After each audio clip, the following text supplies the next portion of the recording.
So the lesson today, or the study today, is called Your Future Body. And we're going to be talking about the resurrection bodies that we're going to receive when Jesus returns. Now, we know some things for sure. We know that Jesus is coming back. We don't know when, but we know he's coming back. And at some point when he does that, we will receive new bodies. And there's different places in the Bible that talk about that. We're going to look at 1 Corinthians 15 and what Paul says about that in this study. And so the Bible is very clear on those things, that Jesus is coming back, and when he comes, dead or alive, we're going to receive new bodies.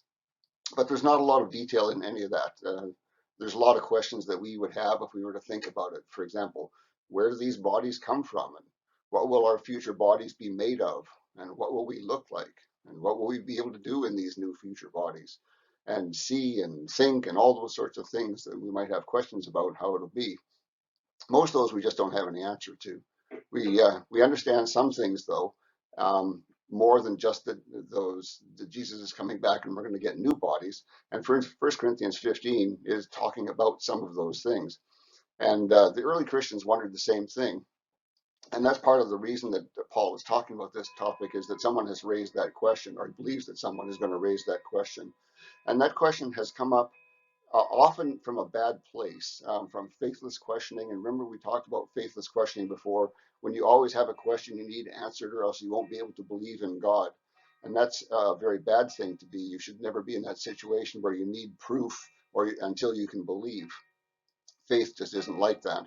Or it can come from bad teaching. And that appears to be the problem Paul is addressing here. We'll get to that in just a moment. So we're going to be looking at all of that, resurrection bodies and what they're going to be a little bit of, and those kind of questions. And one of our verses is going to give us some insight into this. First of all, it comes from 1 John, and that is, "Beloved, now we are the children of God, and it has not been revealed, even until now, what we are going to be. But we know that when he has been revealed, we shall be in his likeness, and we shall see him just as what he is." So John is saying a couple things. Obviously, he's saying we don't know exactly what we're going to be when we get those new bodies. We don't know all the details of that. But we do know some things, he says. We know that we will be in his likeness. We will be like him. And but that still doesn't give us a whole lot of information. We know that God is spirit, but we don't really know a whole lot about what that really means. And he also says that we will know him. He actually says, see him just as what he is. But what that means is we will know him and he will know us as he knows us now. And so we will know him in the same way that he knows us now. So those two things we can take to the bank as things that we know for sure are going to be true. But still, you can see that there's not a lot of detail in that. So beginning with 1 Corinthians chapter 15, verse 34, Paul says, "Awaken your hearts righteously, and do not sin, for there are some in whom the knowledge of God does not exist. I say that to your shame." Now, just for a bigger context here, you remember the letter to the Corinthians has an awful lot of criticisms of what the Corinthians are doing. And this is no different. Paul is saying here, I see that some of your people don't have much or any knowledge of God. And that shouldn't be the case in your church. You should be teaching the people the things that they need to know about God. And you know, in our church, we're the kind of church that teaches all of those things. And we want to make sure that you have all of that knowledge of God that you can have. And that was obviously a problem in the First Corinthians that he's talking about here. That church was having troubles with people knowing God. And so Paul is criticizing them for being asleep righteously and not growing as they should in the knowledge of God.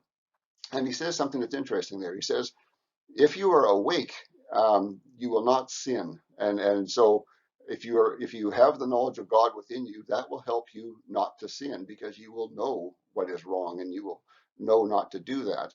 And so he says their lack of knowledge is really shameful. It shouldn't be the case, but he sees that it is the case anyway. And this is probably because of some questions that he's received from people in that church. So what he does is he links knowledge of God to righteousness. And so the idea that if you have more knowledge of God, you can live a more righteous life. And that just kind of seems to be obvious. And it should be known to us as well. So that idea of knowledge of God is important to our life in that we grow in righteousness because we have that knowledge.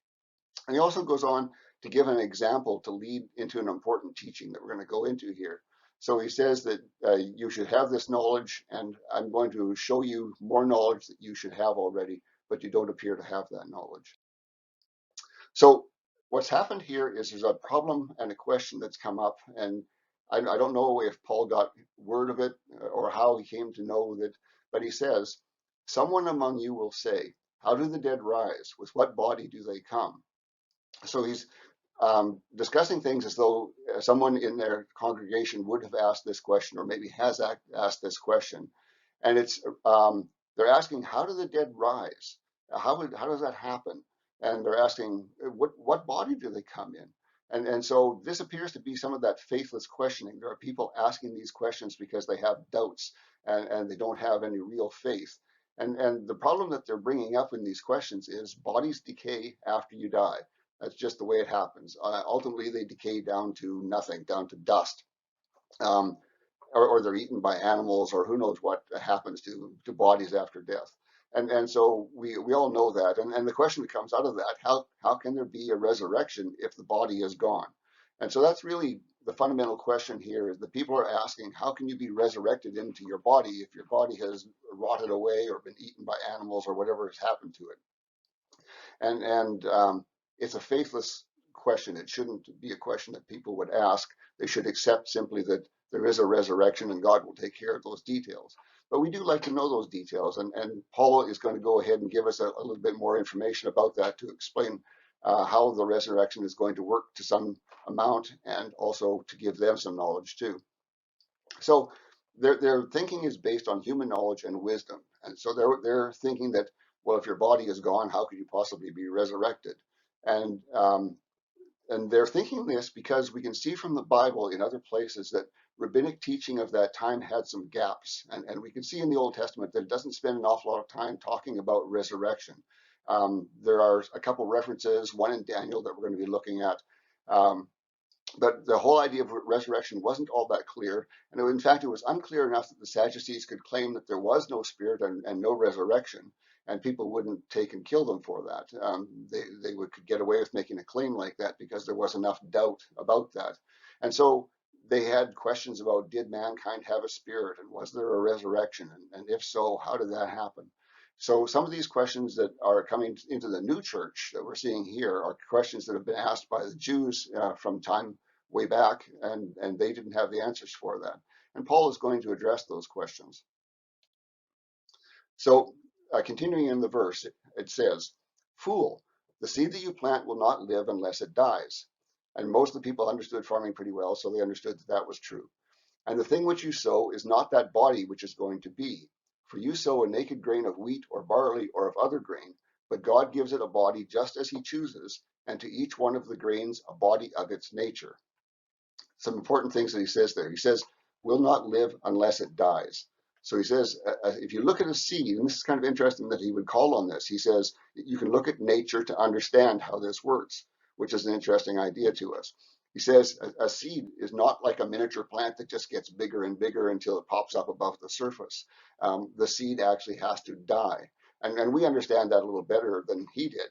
We know that a seed is actually like a biological machine for making a plant.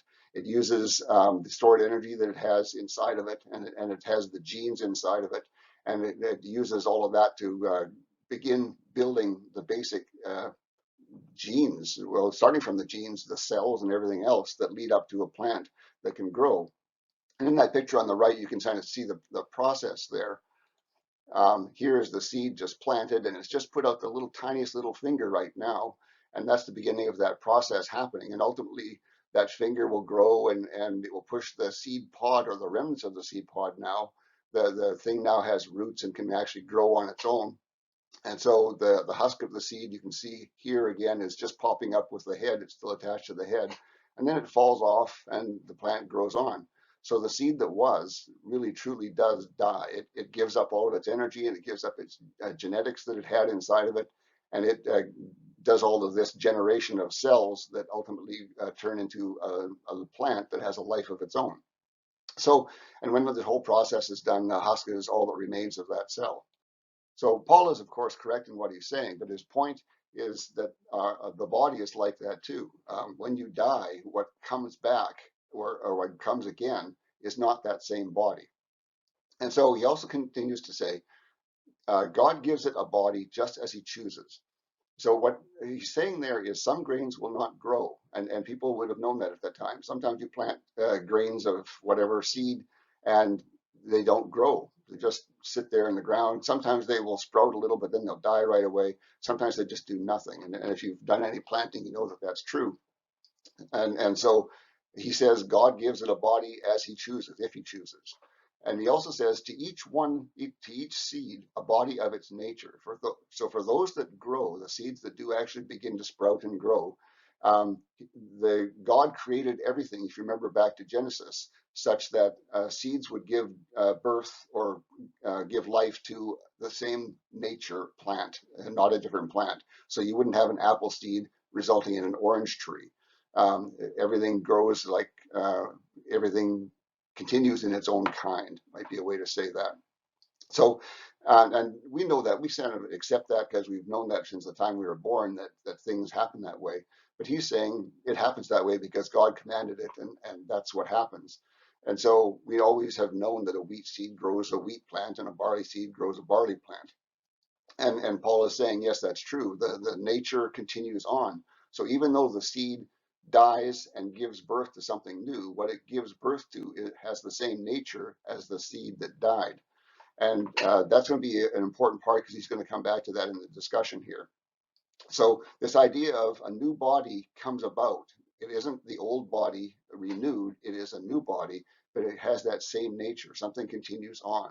And he'll talk about that later on. So now he's going to start talking about different bodies here. And this is 1 Corinthians 15:39 through 40. But not every body is equal to another. For there is the body of a man, and another of an ox, and another of a bird, and another of a fish. And there is a heavenly body, and there is an earthly body. But there is one glory of the heavenly, and another of the earthly. So what he's saying there in just a quick summary is there's many kinds of bodies. There's man bodies, there's ox bodies, bird bodies, fish bodies. So he's kind of touched on all the main groups. There's man, the land animals, the birds, and the fish. And he says some of these bodies are greater than others, and that's just, they're all different, and there's many different bodies, styles to them. And then he also goes on to say that there are two different glories. There's a heavenly glory and there's an earthly glory. And when he's talking about heavenly here, he's talking about second heaven. He's not talking about the heaven where God is. He's talking about, and we'll see that more when he starts talking about the moon and the stars, that he's talking about the second heaven where those are. So earthly bodies, he says, are glorious in one way. Heavenly bodies are glorious in a different way. So he continues on here and says, and there is one glory of the sun, and another glory of the moon, and another glory of a star, and one star is greater than another star in glory. So he says, even for the heavenly, just like you saw with the animals and the fish and the birds and everything else, there are many kinds. There's a moon, and it's very bright, and there are different stars, and the different stars have different brightnesses, different glories, he says. So he says, all of these things are come in many forms, and they're different from each other. And so what Paul is referring to here isn't straight away obvious, but he's actually talking to one of the main resurrection scriptures that they had from the Old Testament, and that came from Daniel 12. There's an angel who's talking to Daniel, and kind of Daniel 12 is the last chapter, and the angel is giving him some looks into the future of what's going to happen. And the angel says, many of those who sleep in the dust of the ground will awake, these to everlasting life. Those who have insight will shine brightly like the brightness of the expanse of heaven, and those who lead the many to righteousness like the stars forever and ever. So the angel is using that reference or that metaphor of heaven and stars as well. And this was the clearest text in the whole Old Testament about resurrection. And even then, it wasn't entirely certain that this was meant to be taken literally. Was it more like a parable, or was it some sort of thought like that wasn't meant to be literal? And so there were people at Jesus' time, even, and before that, of course, since Daniel's time, who had wondered whether this was to be taken literally. We now understood that it it is basically a literal idea. It doesn't mean that we're going to become stars, of course. It means that we're going to be bright in some sense, and we understand a little bit of that from Jesus and things that happened with him. So this was the best reference to resurrection in all of the Old Testament, and Paul is referring to it here when he talks about stars and the moon, and stars having greater brightnesses than other brightnesses. And so that's what he's talking about here. But our real question has to be at this point, why is he telling us all of this stuff? How does this relate to anything? Why are we learning that there are earthly bodies that are different from each other and some are greater and some are lesser? And why are we talking about stars that are brighter than other stars? And so there's a couple things that Paul is teaching us here if we can listen to it. He indicates something very interesting that I hinted at before, that sometimes the truth can be understood from God's creation. He says, a seed must die. He says, use a seed to understand the resurrection, which is an interesting idea. So he says, a seed must die for a plant to live, yet the nature continues on. So he's using the seed there as a teaching tool. And you might ask, well, what justifies the idea that this seed would be somehow a way to learn about resurrection? And Paul sees in that, obviously, that God is the creator of everything, and has been the one who set up the way that seeds work and the way that they bring up new bodies that continue on with the same nature. And so he says, in the same way, we are kind of tied to that. We are like that in the same way. So he sees a likeness there that might not be so obvious to us in our time. And his other point here is that there are many kinds of bodies, and he's actually going somewhere with this. We'll see him continue on with that idea. So his point here is God's creation shows us that there are two kinds of bodies. There are earthly and heavenly. And he's using heavenly here. And remember I said we're talking about second heaven where there are stars and planets and the moon and those sort of things. Um, and he's really going to use that to represent heavenly bodies, God's heaven. So you would think of that as spiritual heaven, not as the physical heaven with planets in it. And he's going to tie that ultimately into a spiritual sense entirely. So he's just kind of getting you to the idea of thinking there are heavenly and there are earthly, and he's going to expand the whole idea of heavenly out into spiritual. So that's his one point that he's getting to there. His other point that I talked about already is that creation shows us that some bodies are greater than others. So he considers the difference between men not to be worth mentioning, and he doesn't say that here. He doesn't say some men are greater than other men. He compares different bodies. He compares animal bodies, fish bodies, bird bodies with men bodies, and he says there are lots of different kinds of bodies, and there are also lots of heavenly bodies, and so he's going to take this, as I said, forward. His next point is going to be that our future bodies will be very different from one another. Will be as different as a man, an ox, and a bird and a fish are different bodies, and as different as the brightness of the moon and the bright stars and the dim stars. So he's saying you can see this in nature, and it's going to be like this in the resurrection. So he's once again using nature as a teaching tool to teach us something about the resurrection. And so the point that he's ultimately going to get into here is we are in earthly bodies now, but we will be in heavenly bodies later. And so he's going to detail this somewhat as we go along. So verse 42 and 44. Thus also is the life for those who die.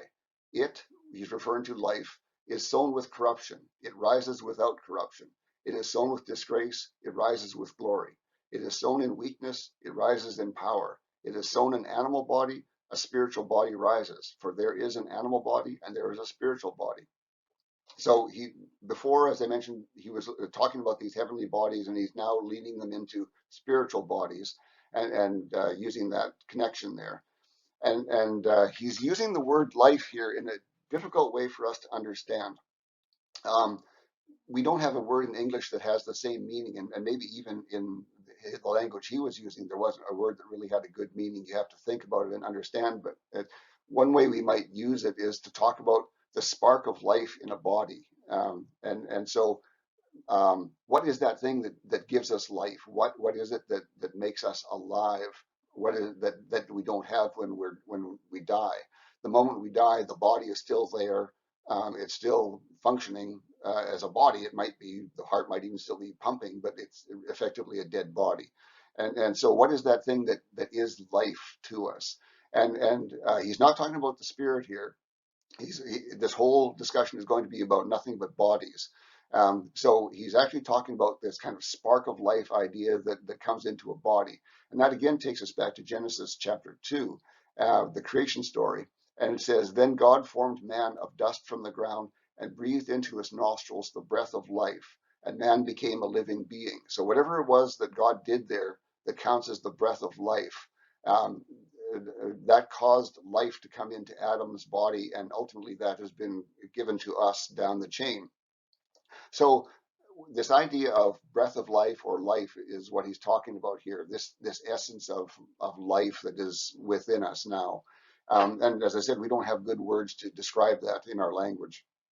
So keep that in mind that he's talking about that spark of life, that thing that is life within us.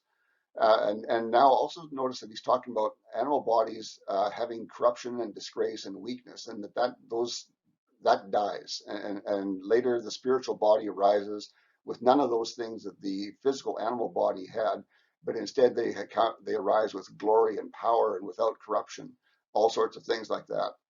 I remember a person who asked me one time on Facebook, actually. She said that she was concerned that once she got her new body, she would sin again. And I said, no, that won't even be possible. And there are verses that talk about that. John talks about that. We will be so different in these bodies that it wouldn't even occur to us to do such a thing. But that's a bit off topic here. So he says, later the spiritual body arises with glory and power without corruption, and the life that continues from the animal body, it goes on into the spiritual body. So that spark of life, he's saying, continues on from body to body. And so the new body is going to have that essence, that nature, he uses that word here in other places, is going to continue on into the new spiritual body. Okay, last Adam here. This last Adam idea is something that I'm sure you've heard of before. But interestingly enough, this is the only place in the whole Bible, Old Testament or New, where it appears. And Paul is going to start talking about this last Adam and basing reasoning on that idea of the last Adam. But he seems to just pull that idea of last Adam out of the air. It's as though he expects we already know this idea and understand this idea of last Adam. How could we know that? He never explained it, and no place else in the Bible talks about it. But we do know that the rabbis of his time already understood this last Adam idea. And they had seen already by reading the scriptures, and remember they read it in the original Hebrew, and they understood it in their own in the nuances that you would have if that was your natural language. And so they had pulled out many things about the resurrection and ideas like that, and were understanding some things. But very commonly they would make mistakes because they didn't have quite enough information. And so they had already seen that Adam was a resurrection of Israel, was a representation, I should say, of Israel. And just as Israel was sinning against God, Adam had sinned against God. And so they saw themselves as a representation of Adam. And that's true. It's actually truer of us if you expand it out to say God's people rather than just Israel, because all of us are God's people, and yet we sometimes sin against God. And so they had seen that this problem of sin existed in the world, and there was going to have to be a time when God would get rid of this sin problem. He had to deal with it in some way. And so that they could see that the failing of Adam needed to be corrected, and that the Bible talked about that a little bit. And they had this understanding that there was going to have to be a last Adam who would do that. There had been this original Adam, and there would be a last Adam who would be the person who would correct everything. And they misunderstood that part, unfortunately. They made some mistakes in that. They were thinking that Israel would also be that last Adam. They could only see themselves as being that people, just in the same sense that they saw themselves as being represented by the first Adam. They saw themselves as also being the last Adam, but that wasn't correct. And so they had the idea that somehow Israel would cease sinning and save the world. And of course, that wasn't going to happen.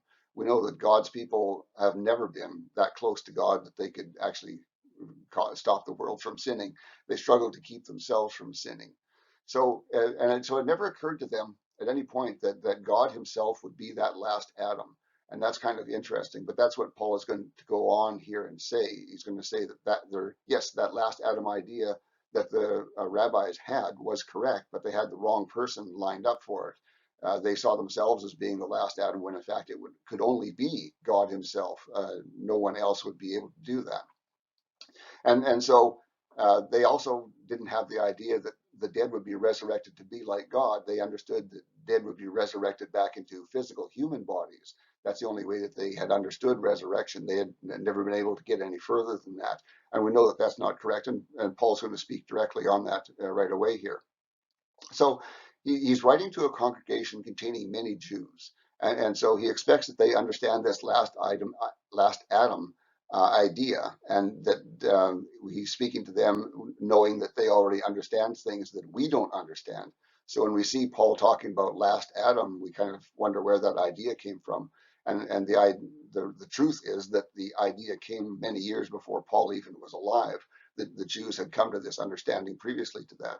And so some of the things that Paul says here are a little hard for us to understand unless we understand that there are people in his audience that already understand what he's talking about, some of the background, the basics that we don't have.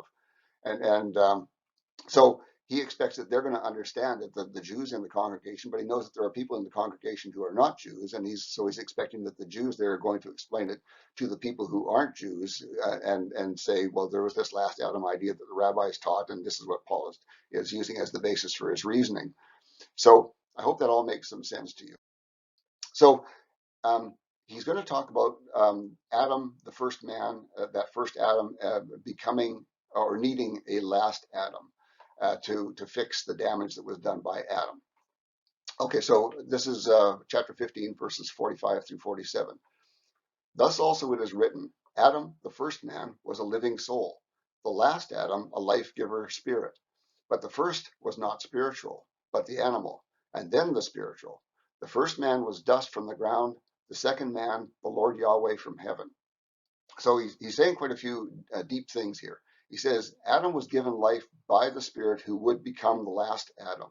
And that's kind of an interesting idea, is that when you think about the Creator was indeed Jesus, or who we know as Jesus when he's born. And it is him who creates Adam and gives him life, and is also him who will be the last Adam. And so he also says the first Adam had an animal body, and the spiritual Adam came later. Now we need to be careful not to misunderstand what he's saying there. He isn't saying that Jesus was in a spiritual body. Jesus was in an animal body just like us because he came to be like us. But he's saying that first there was Adam, and he had an animal body, and then later on there was a spiritual Adam, and he came, as I said, later on. So Paul's point here is that they have different life. That Adam's life was given to him by the life giver spirit, but the second Adam, or the last Adam, I should say, not the second Adam, the last Adam had life within himself. He was a life giver spirit himself. And that's the way it needed to be, is really his point here, is that it wasn't possible to correct the damage that was done by Adam with his sin without anything else other than God himself being the one who would be that last Adam. Okay, so he takes this transition as talking about Adam as being dust from the ground versus Lord God from heaven. So that's their two natures. The nature of Adam and us as well is dust from the ground, and the nature of the last Adam is Lord God, Lord Yahweh from heaven. Okay, so we're still on this idea of moving from the first Adam to the last Adam. And so Paul here says, just as he who was a being of dust, so also is that which is of the dust. Just as he who is the being from heaven, so also is the heavenly. And as we have worn the image of him who is from the dust, so we shall wear the image of him who is from heaven. So Paul is doing another transition there. He's going from the individual Adam, the he of that person, to all of us, to the we. And so he's, just as he talked about many bodies before, I've mentioned also that the rabbis understood that God's people were like Adam. Adam was kind of like a symbolic description of God's people, and in the nature that they had, which was that sin nature. So he's taking it from that first Adam who is like us, And he begins to talk about we having started with Adam. And so he says, Adam came from the dust, and we inherited that same life, that same nature that came from him. And he says also that God from heaven created others with a heavenly nature. So he's making a point here that God created two different things. He didn't create Adam as a spiritual man. He created Adam as a man from dust. But he also did create spiritual beings, heavenly beings. So the point here that he's getting to is there was a first Adam and a last Adam. And because we were first from the nature of the first Adam, we know that we will become the nature of the last Adam. And that might not be an easy thing to grasp the reasoning behind that, why he says that's true, but that goes back to what the rabbis had understood, and he expects some of the people in his audience to already understand. But he's saying that it should be obvious to you that we started out first like the first Adam, and that we're going to end up like the last Adam. And so now he continues on a little bit.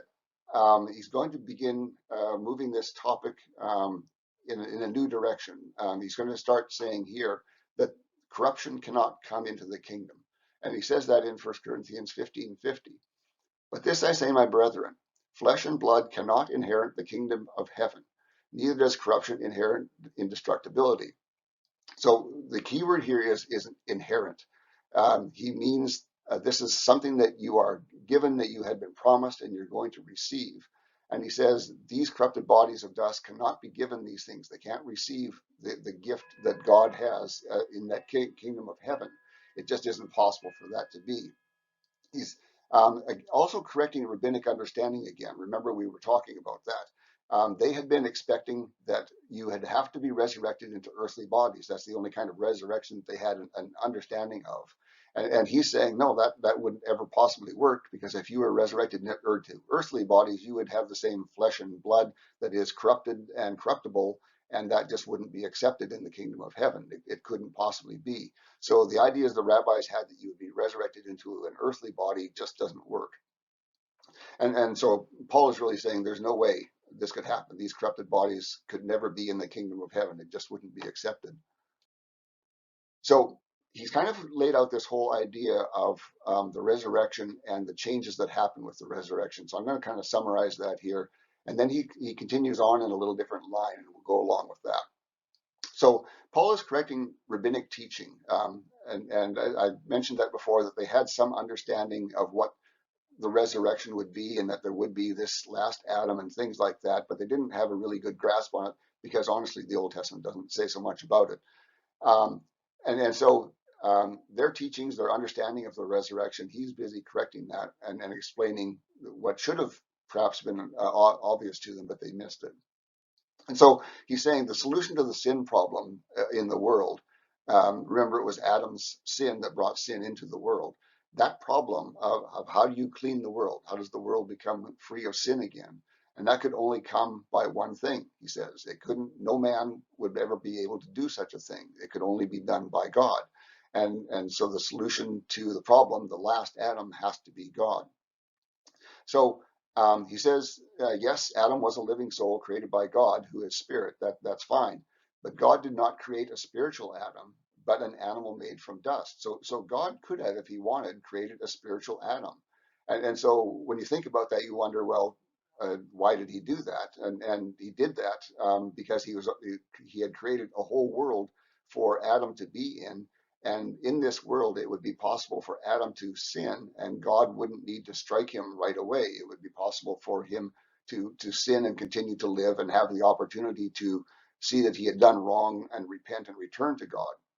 It just wouldn't have worked if that we were so close to God that the first sin would be complete and total rejection of us.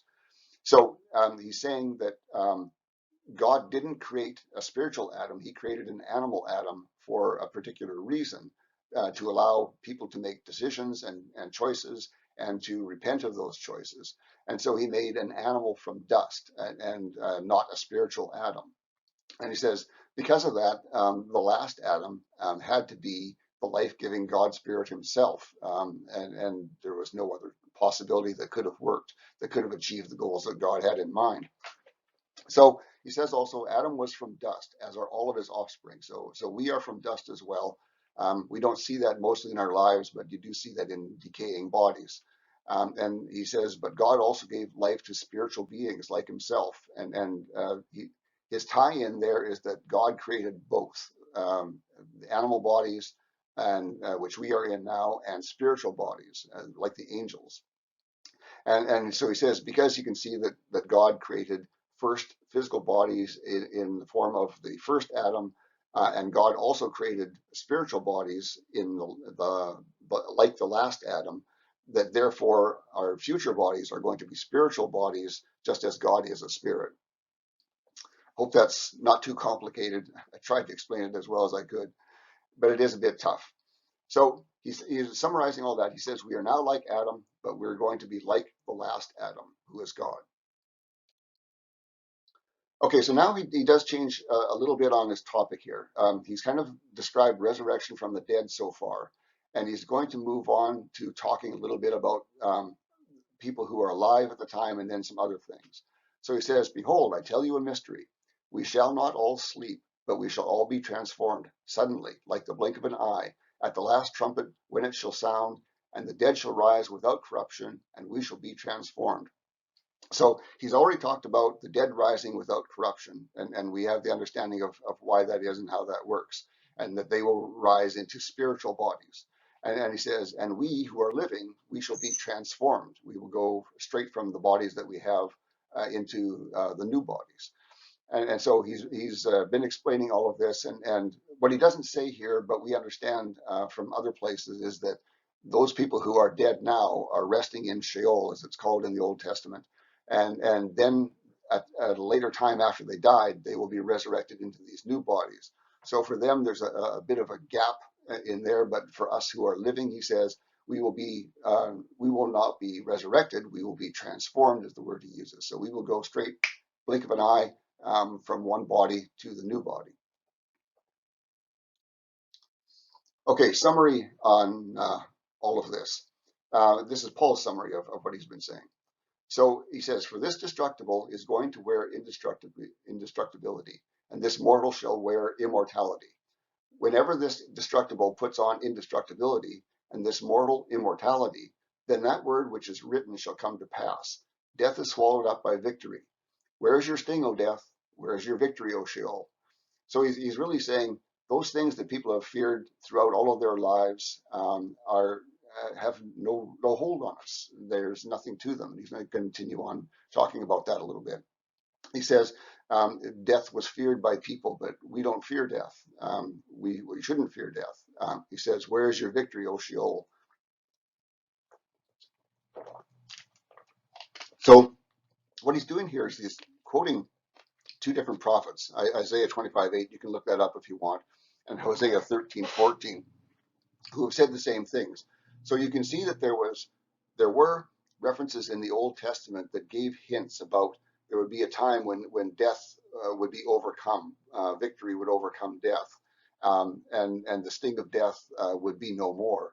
And there was also the idea that the grave, Sheol, death, had no hold on us, no permanent hold on us.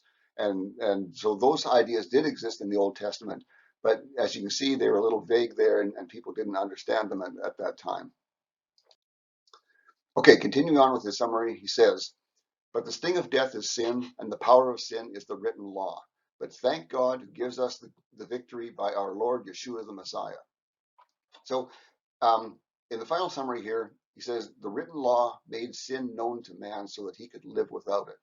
And so that was the idea why the Old Testament law was given. It was so that we could live and know what sin was and not do that sin. But it failed because man found it irresistible to sin, and because they chose to sin, and all of us have done that. They were stung to death, is what he says. He uses this metaphor of a bee sting that kills. So he says that because of sin, they were stung to death. So in effect, he's saying the law, instead of making us more righteous, stung us to death because sin used the written law to do that. And So he says, we were separated from God because of this, and death had no plan to let go of us. We were, when we died in our bodies, we died, went to Sheol, and we were stuck there. We had no way to get out of there. And that would have been the end for us unless someone stepped in for us. And so he's been talking about here about that life-giving spirit, Jesus. And he says, because of that, because he came as that last Adam that he's been talking about, we can have victory over death, and no longer should we fear death, and no longer does death have a hold on us. So that's everything that Paul said here in this passage about resurrection. He talks about the resurrection and being resurrected from physical bodies, bodies made from dust, into spiritual bodies. Now that doesn't help us so much because we don't understand what a spiritual body does, or what that means to have a spiritual body. I've been thinking about maybe having another lesson along this topic, but I'm not sure I'm going to do that next week. There are some other passages in the in the Bible that talk about that change and what the differences are there, but I'm not sure that's where I'm going to go. But anyway, so he talked about this idea of moving from physical bodies into spiritual bodies, bodies that are like God, and even telling us that these are like God. That doesn't tell us so much because we don't understand what God is like that well. You might ask the question, does God have legs? Well, I don't think so. And it doesn't seem to make any sense that he would have legs. So what would we look like in these bodies? We don't really have a clear telling us that we have a spiritual body. Doesn't give us that much help in understanding that. And so he talked about that, and he talked about the whole reasoning behind that, how it had to be this way, how we would never have been resurrected to physical bodies, because that wouldn't have given us anything. We would have still had all the flaws that were in the physical bodies. So he talked about quite a few things. I hope you've gotten some value from this.